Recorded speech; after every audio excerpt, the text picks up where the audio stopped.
What's going on, Bulls fans? Welcome to another episode of Chicago Bulls Central, your number one spot for everything Chicago Bulls related. And on today's episode, we'll be talking about Zach LaVine saying his knee is about at 80%, Caruso's progress with his injury, the fact that we got Bulls basketball coming back tonight against the Hawks. We'll be previewing that game and also going into the mailbag. We'll get into all that right after this. You are now tuned in to Chicago Bulls Central. All right, Bulls fans. So, if you guys seen it, I'm pretty sure most of you guys have by now, an interview with Zach LaVine in which he talked about his knee, saying that he's basically putting the team before the knee right now, that the knee is going to be what it's going to be. They'll address it some after the season to see what they need to do with it with his doctor. But he said that he is, if you put a number on it, is about 80% out of 100%. Now, one thing that Zach LaVine did say in this interview as well is that 80% Zach LaVine is better than most players in the NBA. And I love the energy there. I love that statement. But I think that is one thing when we see the fact that Zach LaVine isn't playing with that same pop he started with at the beginning of the season, it all really does make sense in regards to like why certain things don't seem the same with Zach. I think we'd be being dishonest to say that, Zach LaVine hasn't quite looked himself since he came back from the All-Star break. Now, one thing that can be said is that, in Zach LaVine's one of the toughest players in the NBA. He's going to play through most injuries and allow him some time to work himself through it, and he'll probably come back around. I have no doubt that Zach LaVine is going to can be efficient throughout the season and the rest of the season. And then it from what has happened, he looked at two specialists. It doesn't seem like there's going to be anything major with the knee. He may need to get it drained again in the offseason, and we'll see what happens with that, right? We'll ultimately see, but at least it doesn't seem like anything is going to be long-term as far as like any surgeries or anything like that with Zach LaVine's knee, at least not any major surgery. So we'll continue to watch that, see what happens, see how it progresses with Zach LaVine. And, our hearts and prayers and Bulls Nation, we need to be with Zach LaVine in this. One thing that I will say about this, and the thing that it has started up in some Bulls conversations, because of the knee, should Zach LaVine still get the max? And, where I'm at with this is Zach LaVine is going to get the max. He's earned the max. He deserves the max. You got to also look at the fact that on the contract that he's been on has been pretty relatively cap friendly. When he should have probably easily got more money, but he was coming off and really bringing himself back from a knee injury then as well. And that offer sheet was originally he signed to it with the Sacramento Kings. So with all that being said, I'm going to present this question to you guys. How much does Zach's knee, and the back doesn't seem like it's as much a concern anymore, but how much of Zach LaVine's knee does it concern you for this season, right? And, maybe progressing going forward, do you think that Zach LaVine should still get a max level contract? I know that that's been a question that people have been asking regardless. I think Zach LaVine's going to get the max and should get the max regardless, but I want to hear from you guys. What do you guys think in regards to Zach LaVine's contract status? And one thing that I will say is that heading into the season, I expected Zach LaVine's contract to be a heavy topic and conversation part amongst the national media and even Bulls media, things like that. And it really has not been. And I really do think that that's because Zach LaVine, he knows he's coming back here. And this team and this front office knows they're going to do what it takes to bring Zach LaVine back and continue to build around Zach LaVine. But, it's also when we think about the Bulls maybe not being interested in offering Coby White for some, and again, this is not I'm speaking from, some of the common conversations from around Bulls media is that, Bulls fandom, I should say, is Coby White's contract. Are the Bulls really going to sign Coby White to a big extension just because of Zach LaVine? And I honestly think that in some shape, form, or fashion, not that Coby White replaces Zach LaVine, because he doesn't at all. Like he's a great scorer, right?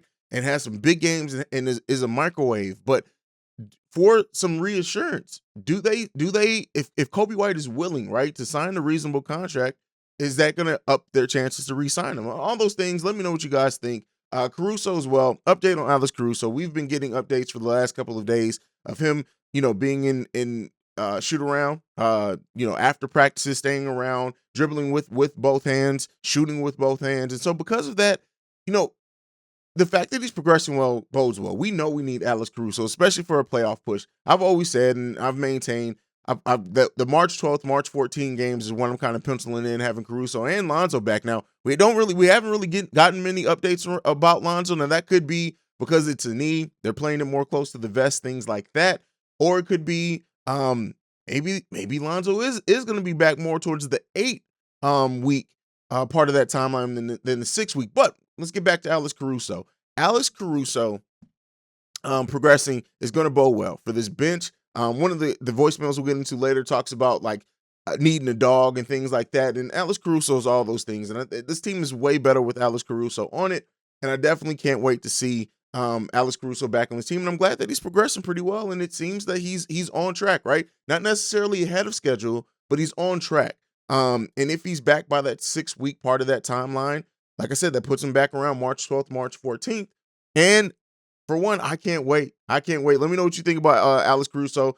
Check out his IG post as well. It shows him dribbling with the hand that he broke that wrist on. All positive things as far as that. But let's get into Bulls basketball coming back. Now, we left with the sour taste in our mouth after that loss to the Miami Heat. And it's caused a lot of conversation for Billy Donovan's coaching. You know, again, the sky is falling Bulls fans. Anytime we have, some losses back to back, or just like, oh, we overachieved. Oh, we're going to be a first round exit. All that type of stuff, right? And it's good to have Bulls basketball back, and it's good to have an opponent that we're familiar with in the Atlanta Hawks to really kind of hopefully get us back on track. Now, it's not going to be an easy win against Atlanta. I know they still have Collins out. They're still missing a few players, as we are, but it's not going to be easy. Ayo Dosunmu has played very well against Trae Young in his games against Trae Young, and you expect that to continue, right? You expect that to continue unless Trae Young has finally been watching some tape and is like, nah, I got this Ayo kid figured out. I'm going to show the hell off this game, which could be a possibility, right? We'll see. It remains to be seen. I think this is our last game against Atlanta this season. And so, with this being, like I said, a familiar opponent for the Bulls, one that they've faced many times already this season, and one that they've beaten as well, I like to use this as a springing board to kind of get things back on track, get some confidence back going for the fandom and for the players heading into a big game tomorrow night against the Milwaukee Bucks. That's not going to be easy. Not going to be easy against the Milwaukee Bucks. So with all that being said, it's very important for the Bulls to come in and be able to do their thing. So we'll watch it. We'll maintain it. Unfortunately for this game tonight, I will not be able to do any halftime hangout or pregame show, but I will be here for the post-game show after this Atlanta Hawks game. So be on the lookout for that. We do our thing live. We have fun with that. So I'm going to be there, be back for that. Some of the key things to look for in this game. I want to see Vooch get back on track, right? For a few different reasons. For a lot of Bulls fans can find something else to blame it on because it's not just Vooch. And we'll talk about that. We get a voicemail. I'll get into that as well. But I also just want to more so, I want to see Vooch get back on track because we got the game against Milwaukee. And if he can get a good game, get some confidence under his wing before that game, is going to be key. And it can't do nothing but help the Bulls. I want to see DeMar get back on track as well. Hopefully DeMar can stay out of get away from Tex and things like that. But overall, I just want to see this team and the effort on both sides of the ball. I want to see the execution. I want to see the ball movement come back. Things that we've all talked about that you guys already know how I feel about because we talk all the time here. We're family at this point. You guys know how I feel about how I like to see the Bulls play. But also, I want to see Kobe White get back on track as well. I think if Kobe White can get back on track heading into the game against the Bucks, it could really, really help us, as well as Tristan Thompson getting more minutes, right? Tristan Thompson's hovered around that 15, 16, 17 minute a game. I want to see Tristan Thompson upwards of the 20, 22 minutes in this game, not because of anything like some Bulls fans. I want to see him start over Vooch, nothing like that.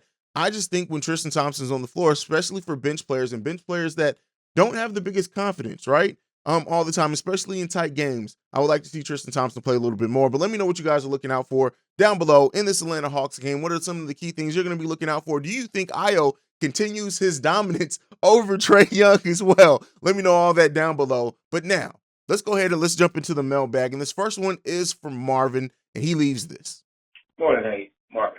I just want to start a comment on the game last night. And I want to say I'm not upset, guys. To win a championship, man, you got to go through the grind. And the Bulls are very young, man. And our aspirations this year, at the beginning of the year, was not championship, guys. The team we played last night is battle tested. They got swept last year against Milwaukee, and they upset too. For us to think that we're going to just walk through this year and win a championship, it's not true, guys.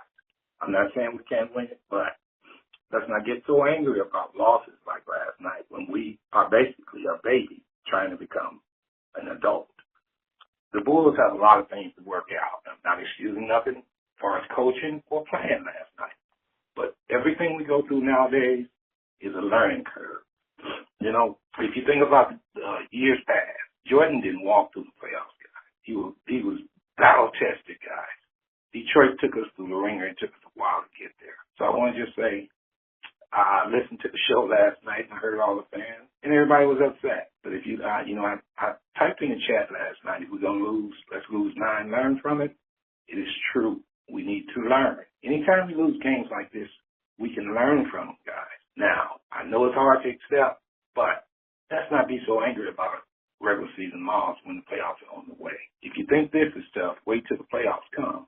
These last 2 games were basically playoff-ready teams, guys. We're not there yet, even in the playoffs. I'm just telling you now, don't get upset about losses.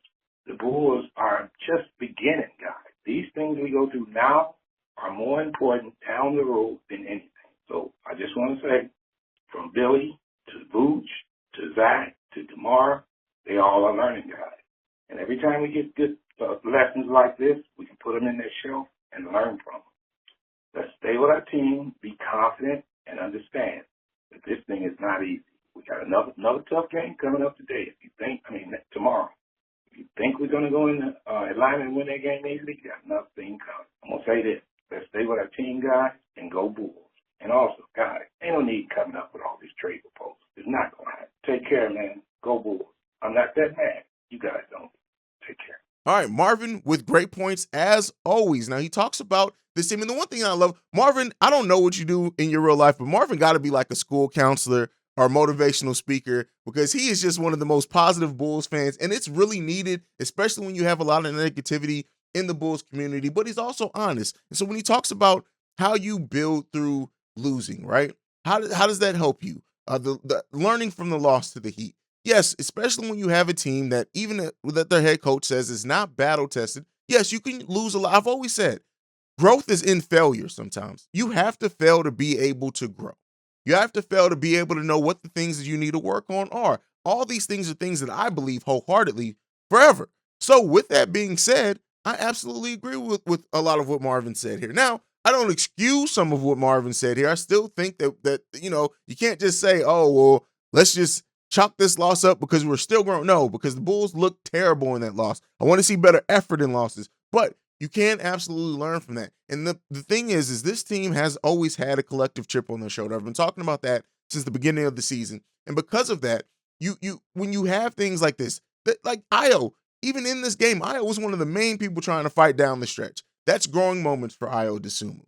When you look at the bench as well, Derrick Jones Jr., I really do think we'd get a different Derrick Jones Jr. if it wasn't for spring. You almost see Derrick Jones grabbing his hand after every single play on offense and defense. And, it's valiant that he's trying to fight through it, but you see it as well. Just want to throw that out there. But I wholeheartedly agree. There is a lot of growth that can come in failure, and the Bulls failed against the Miami Heat. They failed at almost every level. They got outworked, outplayed, outcoached. And so because in that game, what they can learn from that is absolutely a lot of things. And I hope that they do. And I hope that this coaching staff is working with them to help them continue to learn and to point out where they went wrong and so they can improve it going forward as this team prepares for a playoff run. Let's get into the next voicemail. This one is from our constant contributor in Shay. Let's go ahead and see what Shay has for us.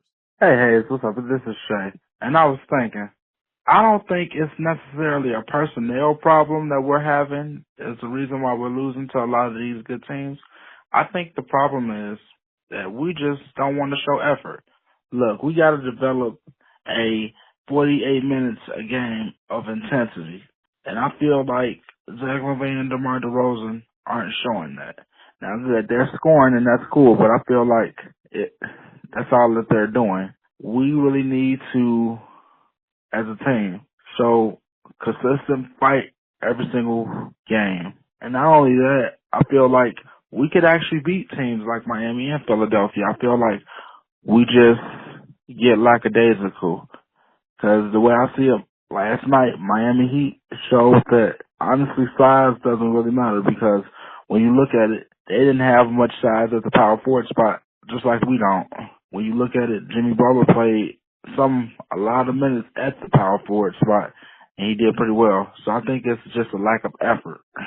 All right. So Bulls, he asked, is it an effort problem? And I alluded to this a little bit before.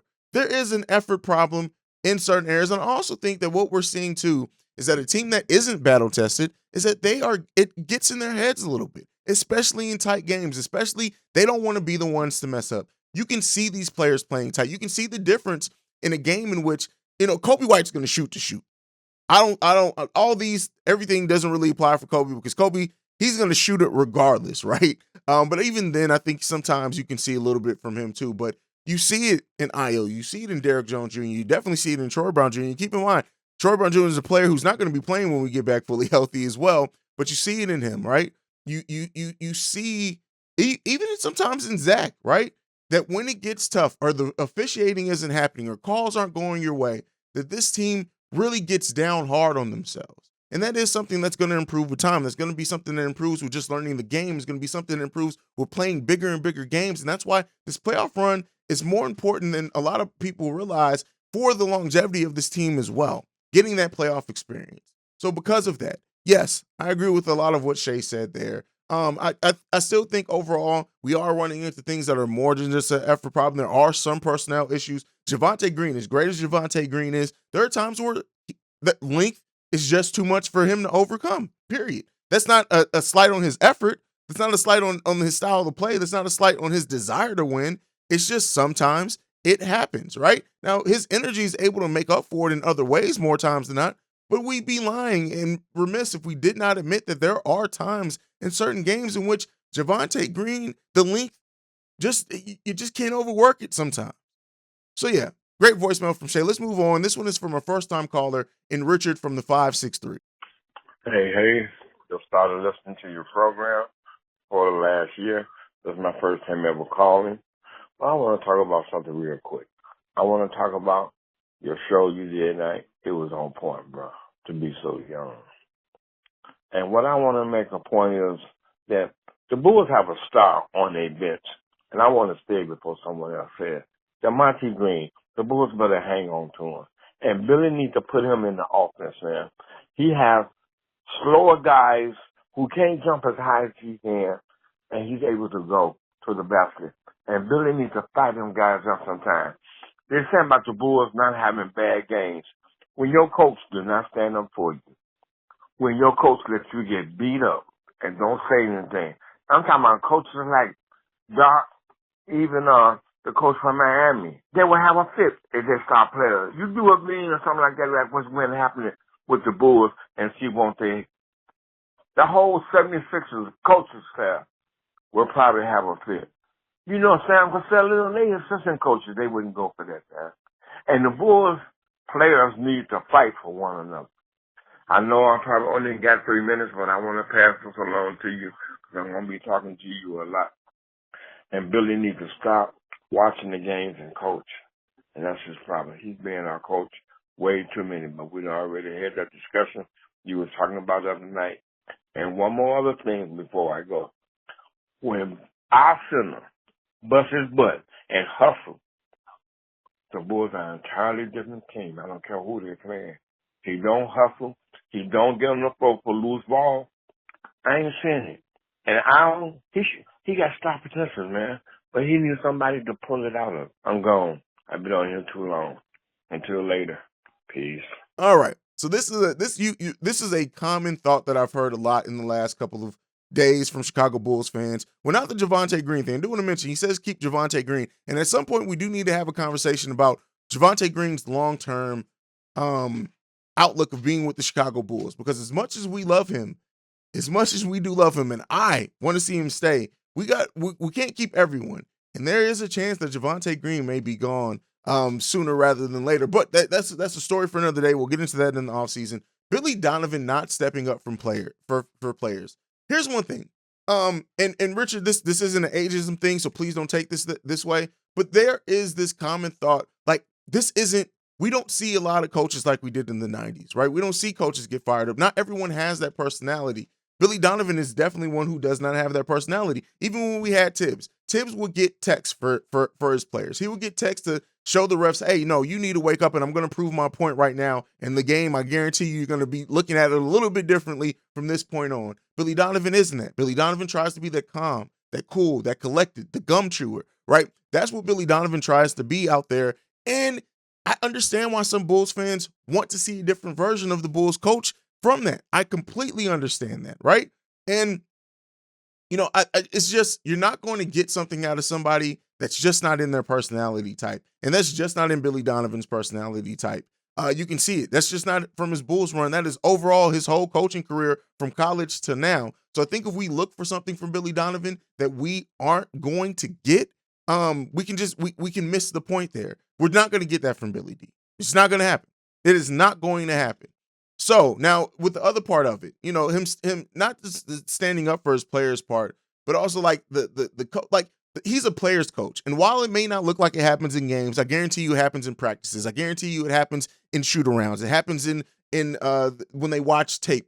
Billy Donovan is doing his version of that, I think, throughout. We just don't see it a lot in the game. And as well as when you look at he calls players out. He says it exactly what he feels is causing this team the issues in post-game interviews and things like that. He's very honest. But as far as you want to see that rah coach on the sideline, Billy Donovan just isn't that. That's not in his personality type. So, and again, Richard, that is not at all to say my opinion holds any more weight than yours. It's just me evaluating who Billy Donovan is as a person that I've seen so far. But let's go ahead and get into the last voicemail for today. This one is actually another one from Richard, and he talks about this.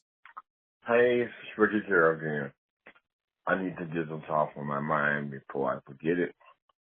Also, the Bulls need another big man. Okay? They need a big man who's a little threat.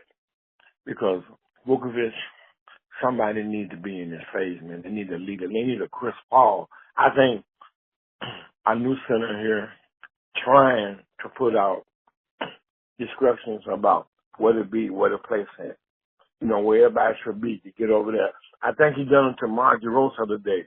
DeRosa stole that ball. But we need somebody to be able to throw some type of discipline on the floor. I mean, the point guard to be able to tell somebody when they ain't hitting the floor, when they ain't getting the loose ball, when they're throwing the ball, you ain't got to get on them, but make it walk up to them and then tell them how to make the pass better. Tell them to put on their mind because they go down there, they put up wild shots and everything. In the Atlanta game, for instance, the Bulls was in the penalty for 7 minutes, and they came up with about 6 or 7 jump shots, and Billy didn't say a word. And then he let Atlanta go on a lead without calling a timeout. And what's with these between the middle timeout? Everybody has a style. I just had to say that. Peace. Okay, and Richard mentions in there the Bulls needing another center, and that's the point that I'm gonna stay on here. I don't believe that. Listen, I get why it's easy to get down on Vooch, especially for players who are fans who are really box score watchers, right? And don't watch the game. And this is one thing that I'm going to say, and this is why Chicago Bulls Central isn't going anywhere. And I'm going to say it, and I'm going to leave it on this. The amount of men who try to say that they can understand a player's body language, but has never made a woman come. You don't understand body language, so shut the fuck up about body language. But when it comes to Nikola Vucevic, again, he's one of the best centers in his league. He has an elite skill set. Even statistically, in a down season, this is a down season for Nikola Vucevic. He is still in the top 10 of every single statistical category for his position. That's not easy to replace. Now, do we need another center? No, I think we do need another big man, and which is coming in Patrick Williams, and that big man rotation is going to work itself out in that way.